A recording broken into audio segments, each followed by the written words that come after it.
Hello,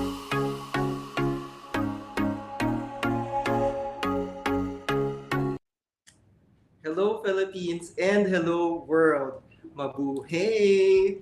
The Asian Network for Free Elections, or ANFREL, launched its International Election Observation Mission to the 2025 national and local elections in the Philippines on April 27, 2025.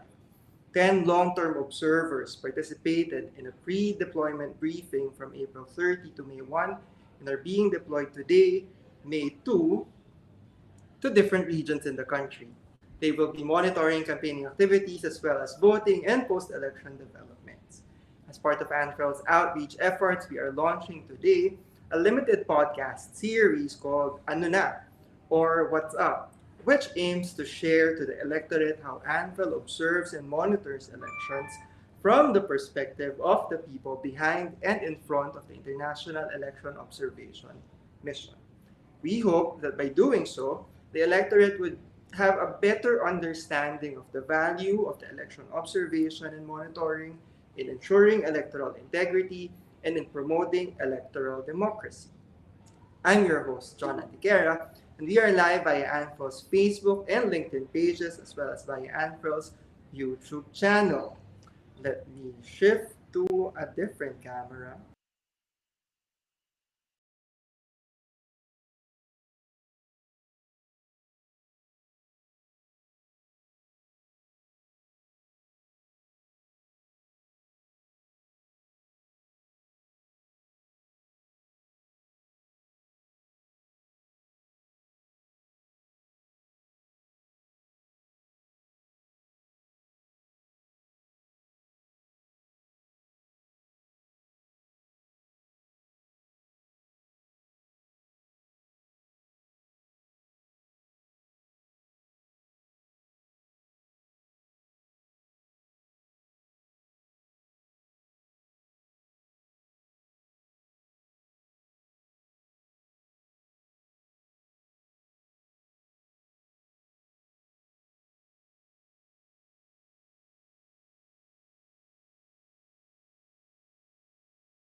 Can you hear us now? Are we audible? Are we audible right now? Can you hear us? I can. We can hear now. We can hear ourselves now. Apologies to the people watching live right now. We had some technical difficulties. I guess during the part of Jake's response to my first question, you would have to repeat again your answer. Let me ask you my first question again. Apologies, this is live, so we experienced technical difficulties. But again, Jake, let me go back to my first question so that people can, of course, hear what you said earlier when we were not audible. Okay, let's go through the process of observing elections. How do election observation groups such as ANFREL prepare for election observation missions? Can you walk us through the phases or steps that ANFREL goes through to come up with comprehensive assessment of elections? Sure. In any election observation mission, there are usually a few different phases, what you would call a sort of pre-deployment phase, where a lot of the research is being done, some stakeholders are being talked to. That's before the team usually arrive in country. Then there will be various aspects of the core team preparing for the mission in country, and that is all before the deployment of our long-term observers, who of course are the most important in gathering our information in the field. So in terms of the pre-deployment and what happens in general before a mission begins, organizations like ANFREL and other election observers will usually conduct a process of desk research to understand the key issues in a particular country or area, any new electoral laws that might have been promulgated, or any new resolutions that the election commission have put out, or any other key areas of focus that might have emerged. And there's also an element that, for example, ANFREL were here in the 2022 elections observing the Philippines, so have a report from that election to build on and see where recommendations from that report might be useful to observe again, or areas which may have come up since that report was published. And so during this research phase, it will be going into detail about different areas of the country, different political areas. For this particular election, what might stakeholders be interested in, what might voters be interested in, and really trying to identify the key areas of what we want to observe in this particular election and why that is important, as well as where we might want to deploy long-term observers. This will also involve having discussions with key stakeholders in advance. These might be other election observation missions, local missions, who might also be conducting observation on the ground, local level. They might be organizations working on particular areas, NGOs, and other organizations, in order to get that in-depth data that we might need in advance before we even land on the ground. So before the core team will even arrive in the Philippines, we will have a solid background in what we might want to look into and who interesting actors might be to speak to. And then, of course, the core team will be deployed on the ground and continue these meetings, all before the long-term observers arrive. So that, I think, is, in a nutshell, the sort of pre-deployment environment. Of course, you mentioned that our long-term observers have just today been deployed to the field, so they're on their way in various modes of transport. With the Philippines, of course, some of them are going by plane or car or by boat, depending on the region they're in. And so we're now moving into the phase of the proper data collection for election observation. Okay. So ANFREL is in the Philippines, as you said. No? We'll talk about later about the deployment areas of the observers where we place them. My camera is here. It put something on the screen. But as we all know, ANFREL, the Philippines is here. ANFREL is here to observe the midterm elections of the Philippines. It's quite a huge electoral undertaking because there are many positions being contested, both local and national, and that there are many aspects of the elections that are shaping the overall conduct of the elections in the country. So, what are the key areas that ANFREL the ANFREL International Election Observation Mission is focused on? Yeah, this election is very important because this is the critical time. As you know, this is the midterm election because it is held in the middle of the presidential term. Yes. Presidential term. As you mentioned, there are so many election for Senate, House of Representative, and more than 1,800 for the local governments. Yes. And the result of this election, it might be influenced for the next election in 2028. And we are going to observe at least 6 key areas. For example, about the campaign period, about the integrity and efficiency, the use of technology, about the inclusivity, addressing challenge, and also on the election day. In the campaign period, for example, there's issues, for example, about food buying, Yes. food selling, use of abuse of state resources, for example, and also the use of social media for campaigning, and also the transparency of the campaigning itself. And from the briefings, we know that Comelec have some task force in this campaigning. For example, task force to make sure that all the candidates have the same equal battlefield, and also some task force to combating disinformation in the social media, because it happens not only the Philippines but also in my countries. It's like a general issues for the election. And food buying, of course, for selling. I think it is also because the candidate itself, it's the easiest way to get the most votes from the voters. It's easier to give them money, goods, so they don't have to talk about the programmatic issues.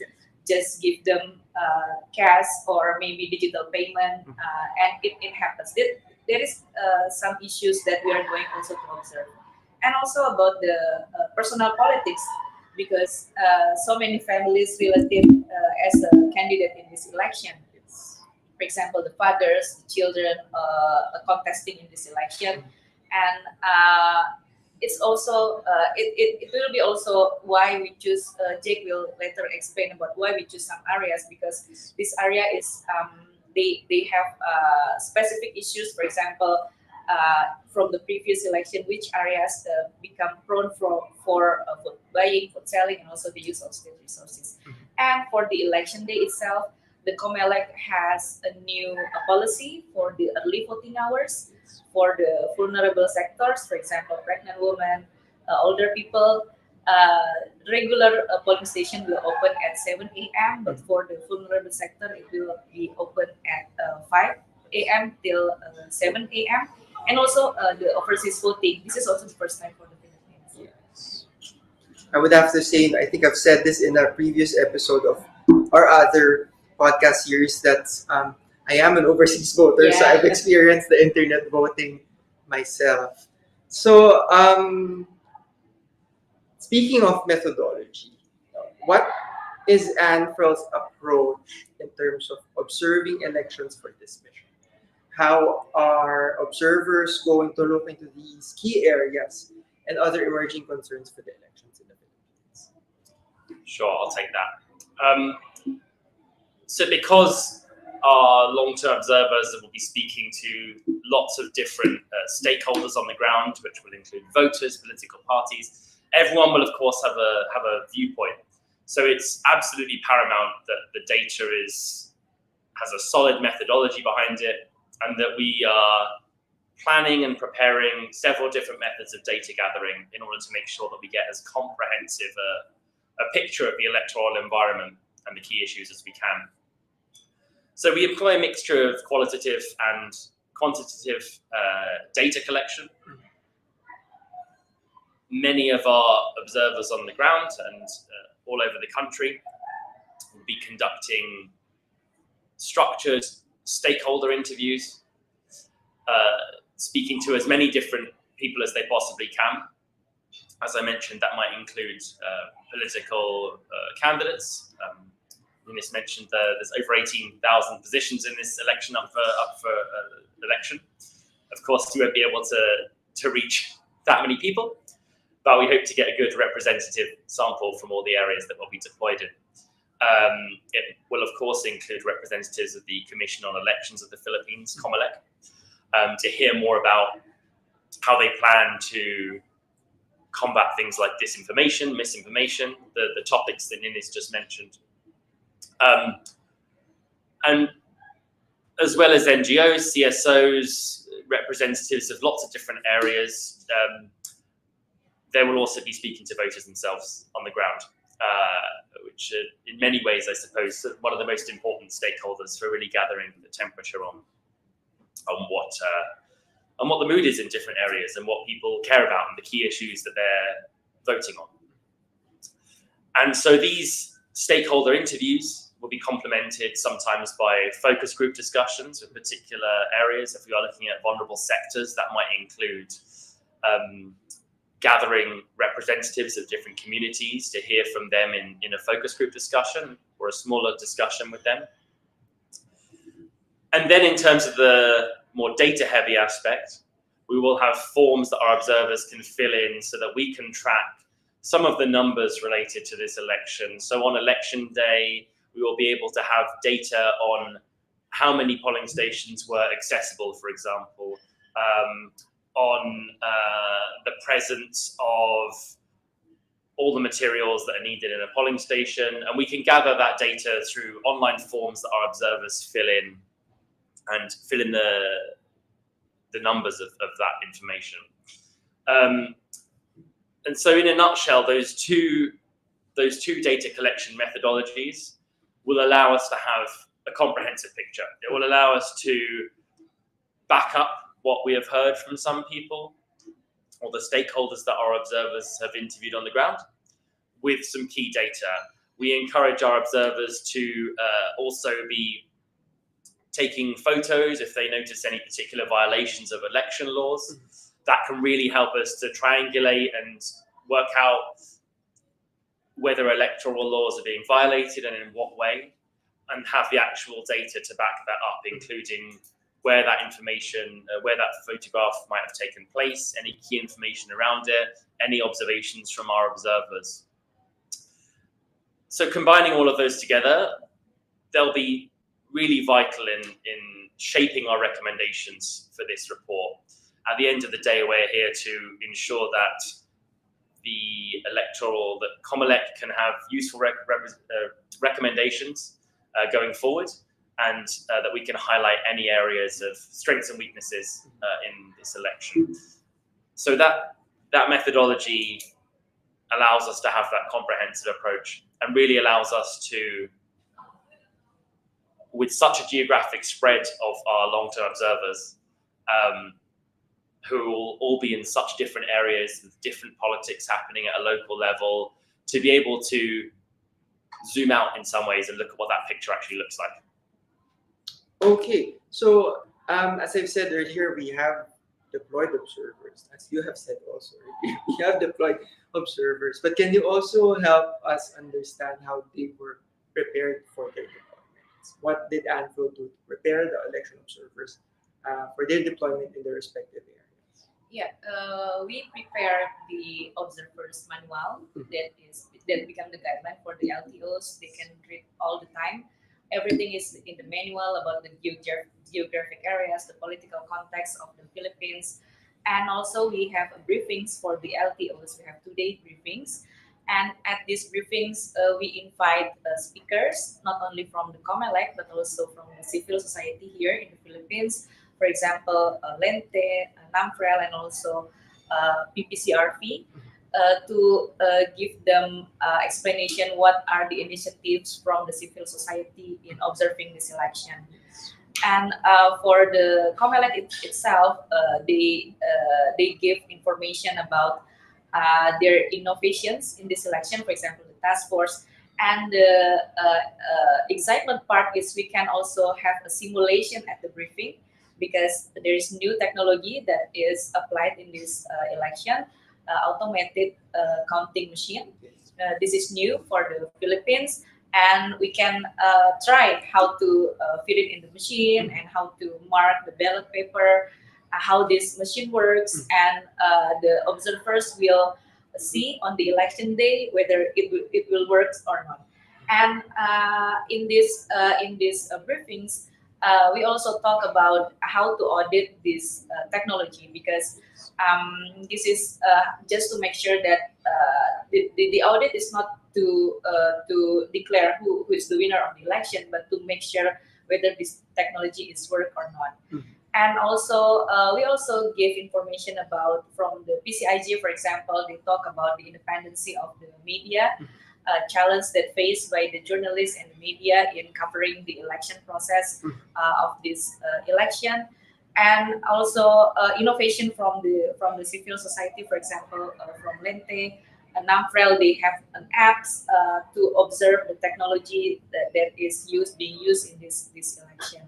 And also, beside the manual, the briefings, discussion with the speakers, we also give like the LTOs, like do and don'ts. They as a guidance for them in the on the field. Like the important thing is how to maintain independency during this observation mission. And of course, our observers are also familiarized with the Declaration of Principles for Yes, sure. Yeah. observing elections. Yes. I'm getting a lot of messages now. But I think this is my last question before we close. We go to the closing segment of the show. ANFREL international election observers are deployed to different regions in the country. I know we have some limitations for this mission, but given the limitations of the mission, how did you identify the areas that the observers will be covering, and why are these geographical areas important to monitor? Sure. Yeah, this is one of the most important questions, I think, in some ways. So we are deploying observers to 10 regions that will cover 24 provinces and also 32 cities and municipalities. So we've chosen these regions to have as widespread data as we possibly can, covering the majority of the country. And these areas were selected for ensuring that we reach geographically every area of the country, or as many as we could. Also to ensure a spread of different political opinions that we might encounter, different communities. We are ensuring that we go to both rural and urban areas to ensure that we can hear from not just people in big cities in the Philippines, but also maybe communities that are farming communities, rural communities, fisher folk, to really understand from as many different stakeholders as we possibly can. And those are identified early on, as I mentioned, in the sort of pre-deployment phase, through research, but also through talking to local organizations and getting their views on where might be the most important areas to observe. So there'll be some that, for example, will have a wider impact. Calabazon, an area near Metro Manila, will have an impact because it is the most populous and vote-rich area of the country, and because it is close to the capital city, and will have some impact on the wider politics, especially as Nunes mentioned in advance of the 2028 elections. Another area might be Mindanao, close to the Bangsamoro autonomous region, in advance of the elections that will be held there in later this year, and will have an impact. So those are just two examples of why we might pick an area for its significance in the political landscape of the country at a local level or at a national level, for ensuring that we can reach as wide a group of stakeholders as possible, and so we can ensure that our data covers areas of the country that might support different political parties, candidates, in order to get that widespread view and data to really build a comprehensive report and ensure that it is as tight as possible. Okay, so if you've seen the episodes of ANFREL's The Election Observer podcast, the closing segment of the show usually features challenges to guests, relevant to the episode topic, of course. No? So for the Ano Na podcast, we were thinking of introducing Filipino culture in our own little way. So for the closing segment of the first episode of Ano Na podcast, we're playing Pinoy Henyo. Pinoy, as you know, is Filipino. It's a short for Filipino, and Henyo is like genius. Genius. So the game is simple. It's played by two players. Each would take turns guessing the words for 2 minutes. I know our electoral assistants would be helping us for this game. No, Waldo, please enter the room. The player guessing the word would ask the other player questions to help guess the word. So the other player can only answer the questions with either yes, no, or maybe. The player who guesses the most words within 2 minutes or who guesses all the words the quickest wins. I guess we also have to set up a timer for this now. What's the prize? The prize is I don't have any prize, but we'll talk later about it. I have two numbers here. Who would like to go first?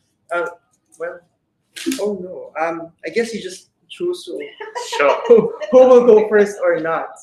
I have a number two. Okay, you're number two, so you'll get the set of words number two, and then Ninis would be set number one. So I guess because you're the first one who's going to guess Yes. the words. No? Waldo, you know the game. As a Filipino, you know the game. Yeah. Yes, so here are the words. 2 minutes, no? Don't show it to Ninis because then you will be guessing, you will be answering the questions. 'Cause Sure. Ninis will be guessing the game. Election related. These are election related. Yes, so this is also a test for the electoral analysts if they've been paying attention to the election terms here in the Philippines. So, the first that's the correct order, no? So, and if you don't know the word, if you're frustrated, you can't guess it, you can say pass so that we move on to the next word. Okay. So, are you ready? Yes. Okay. Timer. You have 2 minutes. No, you have time. Timer starts now. Is it a place? It's not a place. Is it a Yes or document? no? Oh, is it a document? Yes. No. No. Maybe. Is it a person? No. Is it a regulation? No. This is simple. Oh, is it a material? No. Is it a technological thing? No.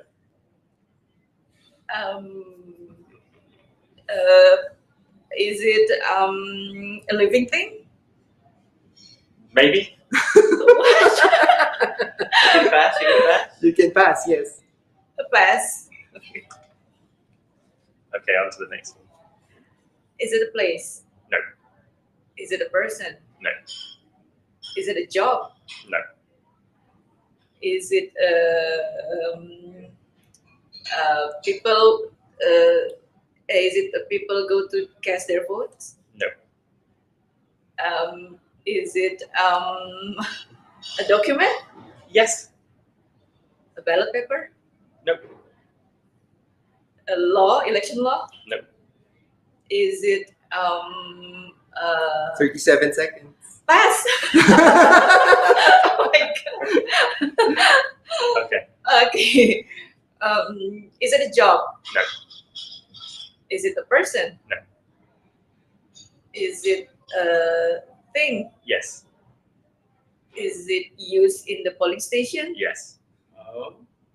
Oh, a ballot paper? 10. Uh, uh, Eight. no! Keep going. Keep going. Is it a game? 3, No. 2, So Is it a close. paper? 1, 0. So close. The first word is COMELEC, the Commission on Election. The second word is poster, Poster. and the third word is ACM. You're or so the close. So You're close. close. Automated counting machine. So it's your turn now. Sure. Okay.